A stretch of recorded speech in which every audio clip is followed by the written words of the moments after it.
அனைவருக்கும் வணக்கம். இன்னைக்கு ஹிந்து நியூஸ் பேப்பர்ல என்ன இம்பார்ட்டன்ட் நியூஸஸ் இருக்கு அப்படின்னு சொல்லி பார்ப்போம். ஸோ ஃபர்ஸ்ட் என்ன கொடுத்துருக்காங்கன்னா, India's first privately made orbital rocket Vikram 1 places payloads into orbit அப்படின்னு சொல்லி கொடுத்துருக்காங்க. சரி, இது என்ன கண்டென்ட் அப்படின்னு சொல்லி பார்த்தோம்னா, நம்ம அடிக்கடி பார்த்ததுதான். ஸோ விக்ரம் 1 அப்படிங்கிற ராக்கெட்டை ஒரு தனியார் நிறுவனம் உருவாக்கியிருக்காங்க. அந்த நிறுவனத்தோட பேர் என்ன அப்படின்னு சொல்லி பார்த்தீங்கன்னா, ஸ்கைரூட் ஏரோஸ்பேஸ் அப்படிங்கிறது அந்த நிறுவனத்தோட பேர்.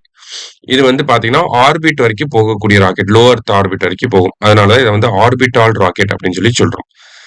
இதை வந்து எந்த மிஷனுக்கு கீழே பில்ட் பண்ணிருக்காங்கன்னா, மிஷன் ஆகமான் அப்படிங்கிற மிஷனுக்கு கீழே பில்ட் பண்ணிருக்காங்க. ஆகமான் அப்படிங்கிற வார்த்தைக்கு என்ன மீனிங்னா அரைவல் அப்படிங்கிறது அதோட மீனிங். சரியா? சோ இந்த ராக்கெட்டை வந்து ஜூலை 18 அன்னைக்கு சக்சஸ்ஃபுல்லா லான்ச் பண்ணிட்டாங்க. சரியா? அண்ட் இந்த ராக்கெட்டுக்கு முன்னாடி பாத்தீங்கன்னா இதே நிறுவனம் ஸ்கைரூட் ஏரோஸ்பேஸ் வந்து பாத்தீங்கன்னா விக்ரம் எஸ் அப்படிங்கிற ராக்கெட்டை லான்ச் பண்ணிருப்பாங்க. அதை வந்து மிஷன் பிராரம்ப் அப்படிங்கிற மிஷனுக்கு கீழே லான்ச் பண்ணிருப்பாங்க.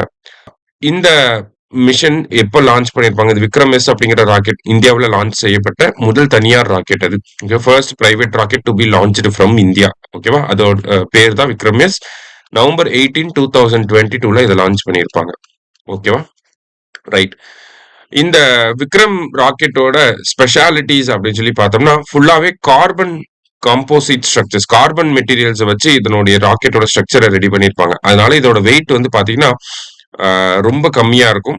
அதே மாதிரி 350 கிலோகிராம் இருக்கக்கூடிய ராக்கெட்டுகள்ல சேட்டலைட்ஸை இதனால லோ எர்த் ஆர்பிட்டுக்கு எடுத்துட்டு போக முடியும். அதே மாதிரி பாத்தீங்கன்னா இதுல இருக்கக்கூடிய இன்ஜின் வந்து 3D பிரிண்டட் இன்ஜின்ஸா இருக்கும். ஓகேவா? இதுல இருக்கக்கூடிய இன்ஜின் வந்து 3D பிரிண்டட் இன்ஜினா இருக்கனால அதுவுமே ஒரு பெக்குலியரான திங். அதுவுமே வந்து ஒரு இம்பார்ட்டன்டான ஃபீச்சர்ஸா இதுல இருக்கு. அண்ட் தென் இந்த நிறுவனத்துக்கு அசிஸ்டன்ஸை கொடுத்தது யாரு அப்படின்னா இன்ஸ்பேஸ் அப்படிங்கிற அமைப்பு. ஸோ இவங்க இஸ்ரோவுக்கு கீழே இருக்கக்கூடிய ஒரு அமைப்பு. இவங்களோட வேலை என்ன? Indian national space promotion and authorisation centre. இவங்களோட வேலை என்னன்னா விண்வெளி துறையில தனியார் நிறுவனங்களை ஊக்குவிக்கிறது. ஓகேவா? To promote private sector participation in space அப்படின்னு சொல்லி சொல்லுவாங்க. ஸோ ஆல்ரெடி பார்த்த விஷயங்கள் தான், ஜஸ்ட் ஒரு தடவை ரிவைஸ் பண்ணிக்கிறோம்.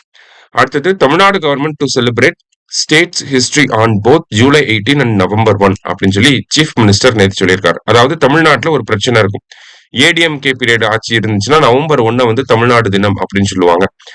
டிஎம்கே ஆட்சி இருந்துச்சு அப்படின்னா ஜூலை 18 வந்து என்னன்னு சொல்லுவாங்க? தமிழ்நாடு தினம் அப்படின்னு சொல்லுவாங்க. இந்த நவம்பர் 1 பாத்தீங்கன்னா ஸ்டேட் ரீஆர்கனைசேஷன் வந்து நடைமுறைக்கு வந்த நாள். ஸோ அதனால அப்பதான் மெட்ராஸ் அப்படிங்கிற ஒரு மாநிலம் தனியா வருது. இந்த மைசூர் அவங்க எல்லாம் பிரிச்சு விட்டுட்டு தனியா நம்ம வர்றது அப்பதான். ஜூலை 18 என்னன்னா அண்ணா அவர்கள், அறிஞர் அண்ணா அவர்கள். சரியா?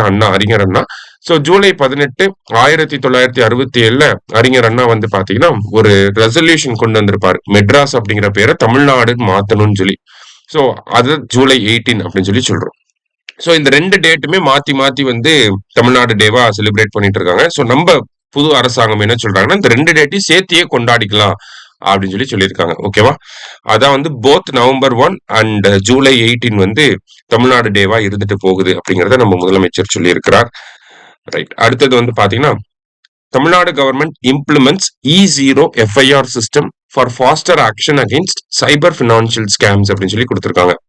அதாவது 0 FIR அப்படிங்கிற இந்த கான்செப்ட் வந்து பாரதிய நியாய சங்கீதால 2023 இந்த பாரதிய நியாய சங்கீதா பாரதிய நாகரிக் சுரக்ஷா சங்கீதால வந்து கொண்டு வந்திருப்பாங்க. ஓகேவா? 2023 0 FIRனா என்னன்னா, இப்ப நீங்க வந்து சென்னையில இருக்கீங்க, ஆனா வேற ஒரு ஊர்ல வந்து ஒரு கிரைம் நடக்குது அப்படின்னாலுமே நீங்க என்ன பண்ணிக்கலாம்? சென்னையில இருக்கக்கூடிய போலீஸ் ஸ்டேஷன்லயே போய் கம்ப்ளைண்ட் கொடுத்துக்கலாம். முன்னாடி எல்லாம் வந்து பாத்தீங்கன்னா, இப்ப நீங்க இப்ப செங்கல்பட்டுல இருக்கீங்க, செங்கல்பட்டுல ஒரு குற்றம் நடக்குதுன்னா செங்கல்பட்டுல இருக்கக்கூடிய போலீஸ் ஸ்டேஷன்ல நீங்க என்ன பண்ணணும்னா போய் கம்ப்ளைண்ட் கொடுக்குற மாதிரி இருக்கும். ஆனா இப்ப நீங்க செங்கல்பட்டுல உங்களுக்கு ஒரு குற்றம் நடந்தாலும் நீங்க உங்க வீட்டுக்கு போயிட்டு பக்கத்துல இருக்கக்கூடிய சென்னையில இருக்கக்கூடிய போலீஸ் ஸ்டேஷன்ல கம்ப்ளைண்ட் கொடுத்துக்கலாம். இந்த மாதிரி எனக்கு செங்கல்பட்டுல இந்த மாதிரி ஆயிடுச்சு அப்படின்னு சொல்லி. அதுதான் 0 FIR அப்படின்னு சொல்லி சொல்றோம். சோ தமிழ்நாடு கவர்மெண்ட் என்ன பண்றாங்கன்னா E0 FIR அப்படிங்கிற ஒரு விஷயத்த இம்ப்ளிமெண்ட் பண்ண போறாங்க. இந்த E0 FIR அப்படிங்கிறது பாத்தீங்கன்னா நம்ம சைபர் ஹெல்ப்லைன் நம்பர் 1930 அப்படிங்கிறது இருக்கு. இந்த ஹெல்ப்லைன் நம்பருக்கு போன் பண்ணி இந்த மாதிரி என்னோட அக்கௌண்ட்ல இருந்து காசு திருடிட்டாங்க அந்த மாதிரி கம்ப்ளைண்ட் எல்லாம் கொடுப்போம் இல்லையா? சோ அதை வந்து டைரக்டா என்ன பண்றாங்க அப்படின்னா E0 FIR சிஸ்டத்துக்குள்ள கொண்டு வராங்க. சோ இப்ப நான் தமிழ்நாட்டுல இருக்கேன், நான் வந்து 1930ங்கிற நம்பருக்கு கால் பண்ணி இந்த மாதிரி எனக்கு வந்து ஒரு சைபர் ஃப்ராட் அப்படிங்கிறது நடந்துருச்சு அப்படிங்கிறத நான் சொல்லிட்டேன்னா அந்த E0 அந்த 1930 ஹெல்ப்லைனுக்கு கீழே என்ன பண்ணுவாங்கன்னா ஃபர்ஸ்ட் அதை வந்து E0 எஃப்ஐஆரா மாத்திடுவாங்க, எஃப்ஐஆரா மாத்திடுவாங்க.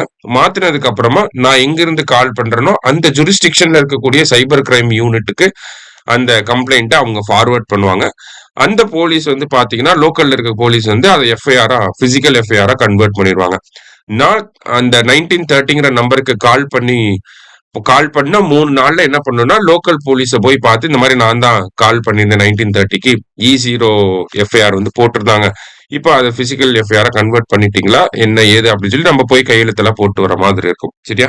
ஸோ இந்த ஒரு செட்டப் வந்து தமிழ்நாட்டில் இம்ப்ளிமெண்ட் பண்ணாம இருந்தாங்க. தமிழ்நாட்டில் இந்த சைபர் கிரைம் அதுவும் இந்த பினான்சியல் கிரைம்ஸ் வந்து கொஞ்சம் இன்க்ரீஸ் ஆகக்கூடிய ரேஞ்சில் இருக்கனால இந்த E0 எஃப்ஐஆர் சிஸ்டத்தை தமிழ்நாட்டுக்குள்ளேயும் கொண்டு வர போறாங்க. சரியா? அப்ப 1930க்கு கால் பண்ணக்கூடிய எல்லா கால்ஸுமே E0 எஃப்ஐஆருக்குள்ள வந்துடும். அப்ப நான் என் அக்கௌண்ட்ல இருந்து 1000 ரூபாய் திருடிட்டாங்கன்னு சொன்னாலும் அது இதுக்குள்ள வராது.